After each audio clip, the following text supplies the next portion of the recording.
Bagaimana kita menyusun argumentasi agar ucapan kita bisa dipercaya. Entah di depan teman, entah di depan adikmu, di depan saudara, di depan, pasti pernah kita ingin meyakinkan orang, ingin memberitahu orang, ingin mengajak orang. Sebenarnya kalau ngomong ya biasa-biasa, datar, 1-2 kalimat, tapi menyentuh. Ngomong 1-2 kata, itu orang sudah tersentuh hatinya, sudah patuh, sudah mau ikut.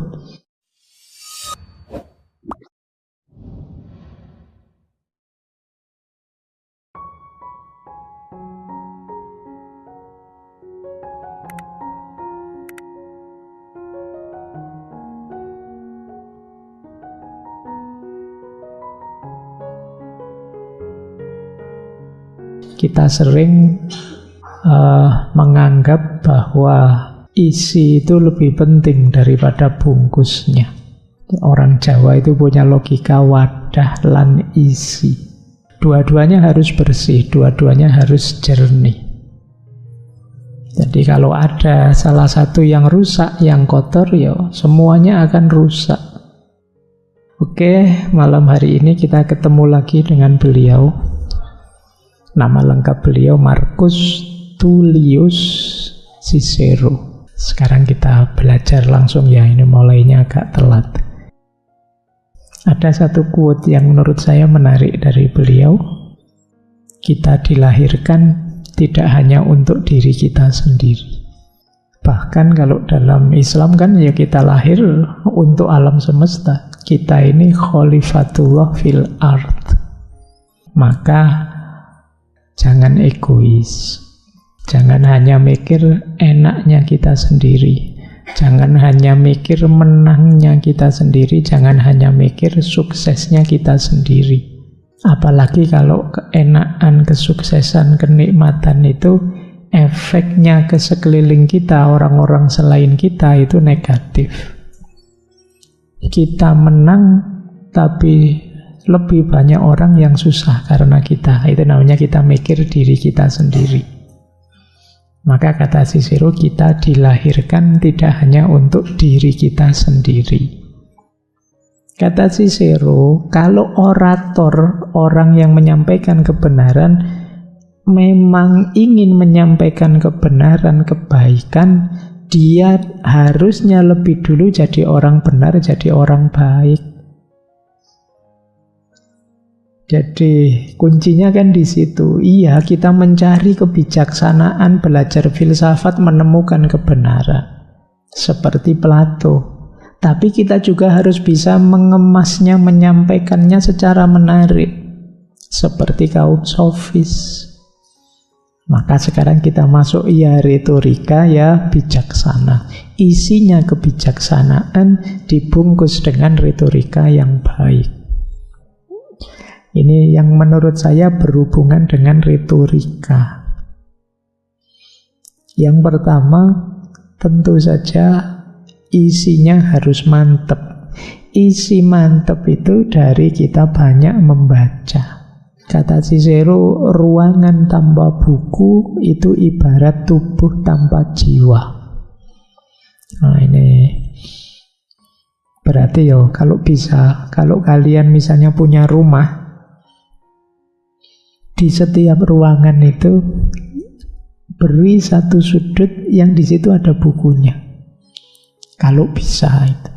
Ya mungkin kalian, oh saya belum mikir buku Pak, rumahnya saja belum punya. Ya nanti ya kalau punya rumah. Maksudnya apa? Loh, kapanpun dan dalam situasi apapun, ketika kalian ingin baca kok tiba-tiba ada waktu senggang, itu di depanmu ada yang siap dibaca. Jadi biar semua ruangan ada jiwanya. Mungkin oh ini ruang kamar tak kasih buku-buku filsafat. Oh ini dekat musola tak kasih buku-buku agama. Ah ini ruang tamu dikasih buku-buku tebel yang tidak pernah dibaca. Biasanya kan untuk pameran itu kan biasanya bukunya kantel-kantel tidak pernah dibaca. Jadi baca lebih banyak akan jadi kunci kesuksesan kalian berorasi. wawasanmu luas, isinya mantep. Ketika retorikanya bagus, kombinasi yang luar biasa.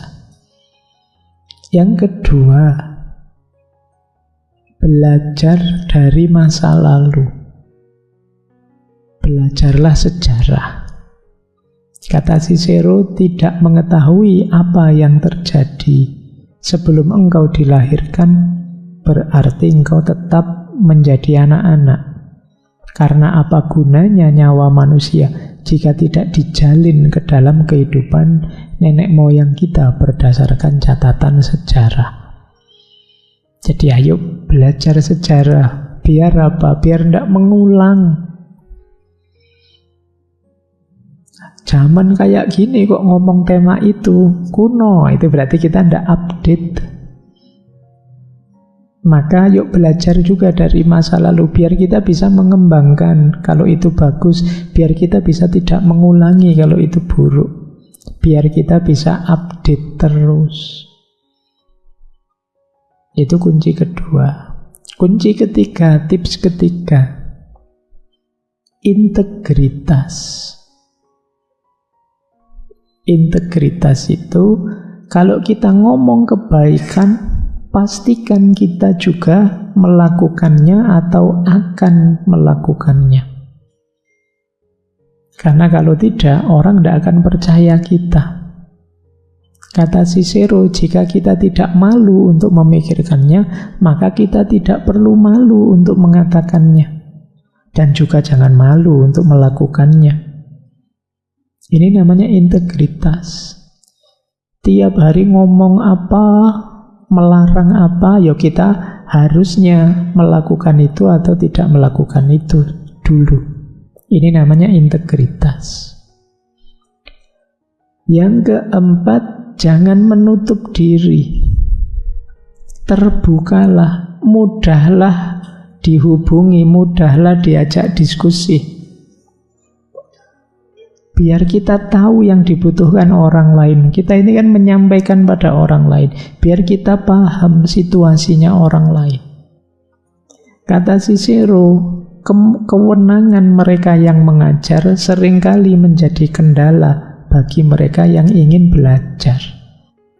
Misalnya punya tulisan itu kita, wow saya sudah berapa buku saya tulis, berapa jurnal saya punya. Terus kita merasa sudah memposisikan diri lebih tinggi dari yang lain. Ini membuat kita tertutup.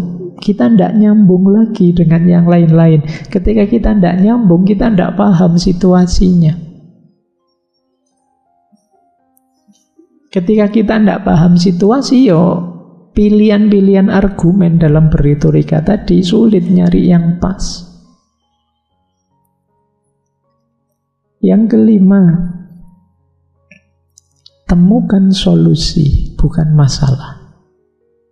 Jadi ketika kita berorasi, menyampaikan sesuatu, fokuslah pada ditemukannya solusi. Kalau masalah, informasikan saja. Ada masalah ini, ada masalah ini. Mungkin sebaiknya begini, menurut saya pasnya begini. Itu namanya menemukan solusi.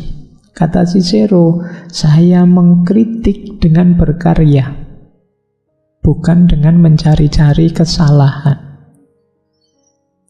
Jadi bukan berarti tidak boleh mengkritik. Ayo ngeritik kalau ada yang tidak pas, tapi sekaligus tawarkan solusinya.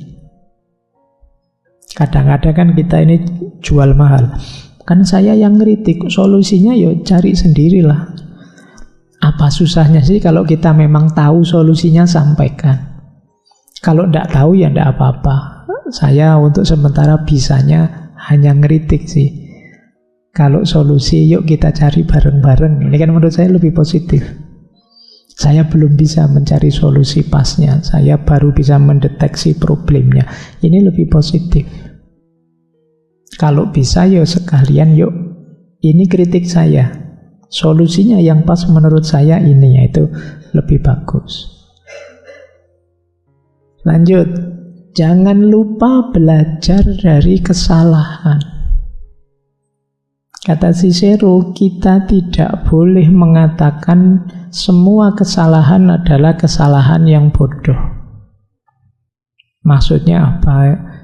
Ya salah ya diakui salah saja, tapi jangan dianggap kesalahan itu sesuatu yang tidak ada gunanya sama sekali. Itu kan bodoh. Ada kok gunanya kesalahan itu apa? Kita belajar. Orang yang tidak pernah salah berarti tidak pernah belajar, Pak. Pastinya, karena dia akan merasa toh baik-baik saja semuanya. Padahal itu mungkin bukan karena tidak salah, ya masalahnya saja belum ketahuan atau belum muncul. Jadi kita jangan menganggap kesalahan itu sesuatu yang tidak ada gunanya. Karena ada banyak pelajaran yang kita ambil dari kesalahan-kesalahan. Lanjut, kita juga harus sadar ada banyak hal yang kita tidak tahu. Kata Cicero, saya tidak malu untuk mengakui bahwa saya tidak tahu apa yang saya tidak tahu. Ini banyak cerita-cerita justru ulama-ulama besar dengan nama besar seperti Imam Malik, Imam Syafi'i itu ya, kalau ditanya tidak tahu ya bilang tidak tahu. Dulu waktu sesinya Imam Malik kan ada satu forum, Imam Malik mendapat 24 pertanyaan dan beliau hanya menjawab 4. Yang 20 beliau menjawab ana la adri, saya tidak tahu. Jadi ya nanti kalau teman-teman berorasi di depan, pegang forum, ada sesi tanya jawab, kalau memang tidak tahu ya tidak usah dijawab, bilang saja saya tidak tahu. Tidak harus kalau pegang mic itu semua pertanyaan harus dijawab. Ya memang harus dijawab, tapi ada yang jawabannya saya tidak tahu. Tidak apa-apa, tidak menjatuhkan namamu kok, karena memang kita manusia, wawasan kita terbatas. Tidak ada orang yang ngerti segalanya, tahu segalanya. Kadang-kadang yang ditanyakan apa saja kita tidak paham. Itu masih mending, kita tidak bisa jawab. Paham sih pertanyaannya, tapi saya tidak bisa jawab. Ada yang pertanyaannya saja saya tidak paham. Mungkin saja begitu, dan manusiawi sekali. Yang tidak manusiawi itu orang yang merasa tidak bisa salah. Orang yang merasa tidak mungkin keliru, itu tidak manusiawi. Orang yang merasa tahu segalanya, itu tidak manusiawi. Orang tidak tahu sesuatu, tidak paham sesuatu, belum mengerti sesuatu, itu biasa manusiawi. Karena tidak ada orang yang tahu segalanya. Kemudian tuntunannya Cicero lagi, hindari kata-kata yang tidak perlu. Ketika Anda ingin memberi petunjuk, singkatlah, perpendeklah, sehingga pikiran orang dapat menangkap dengan cepat apa yang Anda katakan. Pelajari pelajarannya dan simpan dengan setia. Setiap kata yang tidak perlu hanya mengalir dari sisi pikiran yang meluap-luap. Biasanya kalau kita terlalu banyak ngomong, itu justru mengaburkan ide utamanya, gagasan utamanya. Mending to the point saja sudah. Ingin menyampaikan apa, sampaikan. Seperti saya bilang tadi, kalau perlu 3 kalimat, ya 3 kalimat. Perlu 4, ya 4. Jangan 4 kalimat cukup, kita 10 kalimat. Khawatirnya orang lebih fokus pada kalimat ke-6, ke-7, ke-8 yang tidak penting. Jadi kita ngomong apa panjang lebar, kamu ini seperti apalah, binatang ini itu, terus kamu bahas binatang itu apa ya yang dimaksud. Padahal maksudnya bukan itu tadi cuma ilustrasi saja. Itu karena bicaranya agak terlalu panjang, tidak to the point. Terus ini menarik, kata Cicero apa? Jangan alergi dengan diam. Seringkali keheningan itu justru menyampaikan banyak hal. Kadang-kadang keheningan itu justru posisi yang aman.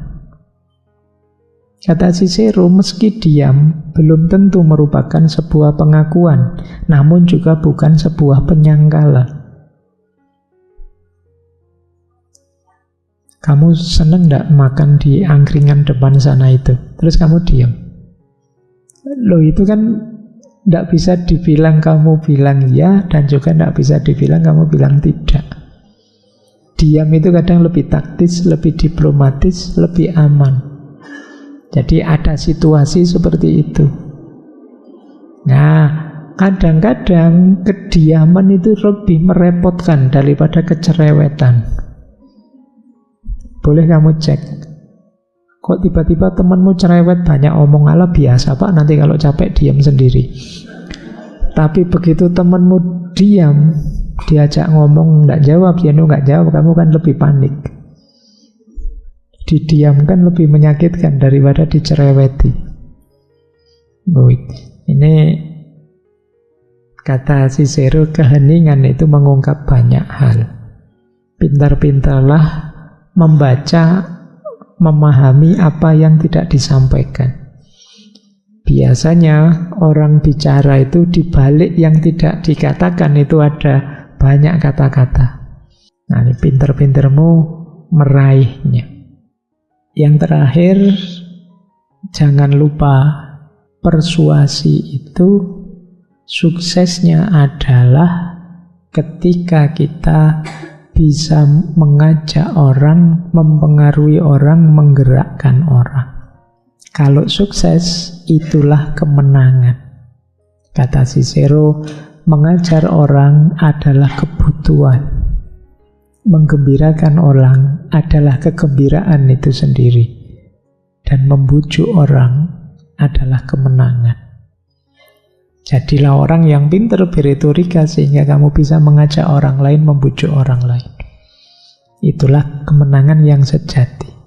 Jadi menang itu bukan menaklukkan apalagi menyakiti, tapi bisa mempersuasi, mengajak orang. Tentu saja kita bukan orang sofis. Seperti kata Cicero tadi, kita ajak, kita bawa dalam kebenaran dan kebijaksanaan. Sekarang kita mulai ke tekniknya. Kalau teman-teman mau bicara di depan publik, perhatikan 3 hal. Apa yang ingin kita sampaikan, tempatnya menyampaikan itu di mana, kemudian yang ketiga, cara menyampaikannya yang pas seperti apa. Kalau teorinya Cicero nanti mungkin versi beliau era-era klasik. Teman-teman mungkin punya rumus sendiri, punya konteks sendiri. Intinya jangan mengabaikan 3 aspek itu. Ingin bicara apa sih? Tempatnya di mana? Cara menyampaikannya seperti apa? Itu harus jadi perhatian. Kata Cicero, ada 3 gaya, 3 style orasi. Meskipun 3 ini ya tidak semua orang bisa. Orang-orang di nomor 1 ini mungkin tidak terlalu harus belajar retorika, dia sendiri harismatik. Ngomong 1-2 kata, itu orang sudah tersentuh hatinya, sudah patuh, sudah mau ikut.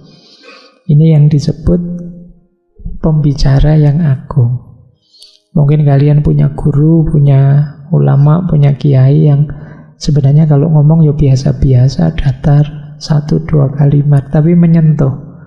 Yang beliau omongkan itu sama dengan ratusan ribuan orang yang lain. Tapi kalau beliau yang ngomong, itu rasanya masuk sudah.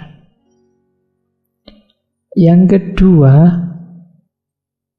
ada yang mungkin seperti kita levelnya, perlu belajar dulu. Nanti terampil sih, hebat sih, tapi hasil latihan. Jadi pembicara yang uraiannya tajam, kemudian gaya bahasanya tidak muluk-muluk, padat, kadang ada lucu-lucunya, kadang ada indah-indahnya. Tapi ini memang hasil pengalaman atau hasil latihan. Berarti bisa dilatih. Ini gaya kedua. Ada gaya ketiga. Kalau gaya ketiga mungkin sebagian kita, jangan-jangan termasuk saya. Pembicara yang datar. Ini 3 gaya orasi. Ya saya tidak tahu teman-teman ada di mana. Atau jangan-jangan ya tidak di 3-3-nya Pak, saya tidak pernah orasi Pak. Ya mungkin saja. Tapi kan kita tetap perlu orasi.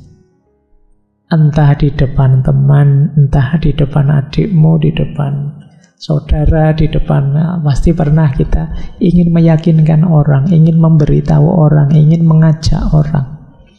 Disinilah kita perlu keterampilan berretorika. Ada 5 proses untuk menyusun argumen. Yang pertama, introduction. Ini berarti yang paling awal. Bahasa Yunaninya exordium. Harus gimana sih Pak ngomong yang paling awal itu? Exordium itu artinya mendorong maju. Sampaikan hal-hal yang menarik perhatian. Tunjukkan bahwa kita berniat baik pada mereka. Di awal-awal ngomong sampaikan fakta-fakta yang mengejutkan, pertanyaan retoris atau pengenalan topik kita. Ini di awal. Jadi jangan di awal tiba-tiba ngomong materi dan kesimpulan, nanti orang bingung. Di awal itu tunjukkan dulu, misalnya pentingnya kita membahas masalah ini, bahwa demo ini penting loh ya, ini bela rakyat ya. Kalau ini tidak dituruti, ini tidak cuma kita yang kacau, seluruh Indonesia kacau. Itu kan orang terus tertarik. Ini bagian dari exordium. Yang kedua, kalau sudah exordium, terus narration, narasi. Yang dimaksud narasi itu memberi informasi dulu tentang ceritanya bagaimana kok tiba-tiba kita membahas tema ini, latar belakangnya, kondisi sebelumnya yang jadi konteksnya. Ini namanya narration. Ya narration itu misalnya kayak tadi teman-teman sedang demo misalnya, terus cerita pentingnya tema ini, terus dijelaskan dengan narasi. Karena sekarang pemerintah bikin kebijakan ini, itu namanya latar belakangnya. Sementara hari ini banyak orang susah, banyak orang sulit, ini namanya narasinya. Yang ketiga, division. Kalau division ini partisio, membagi. Jadi ngomong itu harus runtut. Jadi tidak dicampur, kita partisi, kita bagi-bagi. Terus yang keempat, konfirmasi atau konfirmasio. Jadi kalau ini nambah bukti, tidak sekedar klaim-klaim, tapi dikuatkan dengan bukti-bukti, baik secara logos maupun etos maupun patos. Yang kelima, ada pula sisi refutation, refutasio. Refutasio itu membantah, menyangkal. Maksudnya apa? Tentu saja klaim tadi yang kalian beri argumen tadi, pasti ada orang lain yang punya pandangan berbeda. Nah, bantahlah itu dengan argumen tentu saja. Misalnya, kalau ada pihak-pihak yang tidak setuju dengan kita, misalnya argumennya ini, mari kita jawab begini. Bukankah seperti ini ya? Itu namanya refutasio. Ini juga dalam rangka membuat pandangan kita lebih dipercaya, karena kita bisa menjawab yang berbeda dengan kita. Jadi prosesnya sampai ke kelima ini. Ini namanya arrangement. Bagaimana kita menyusun argumentasi agar ucapan kita bisa dipercaya. Lanjut, pada akhirnya terakhir conclusion. Semuanya dirangkum, diulang bagian klaim yang penting. Jadi ini yang mengesankan. Boleh nanti diakhiri dengan seruan untuk berubah, pertanyaan retoris, atau pernyataan yang berani. Nah, ini namanya conclusion. Kalau urut-urutannya rapi tadi ya, kemungkinan kita bisa menggerakkan orang, mencerahkan orang.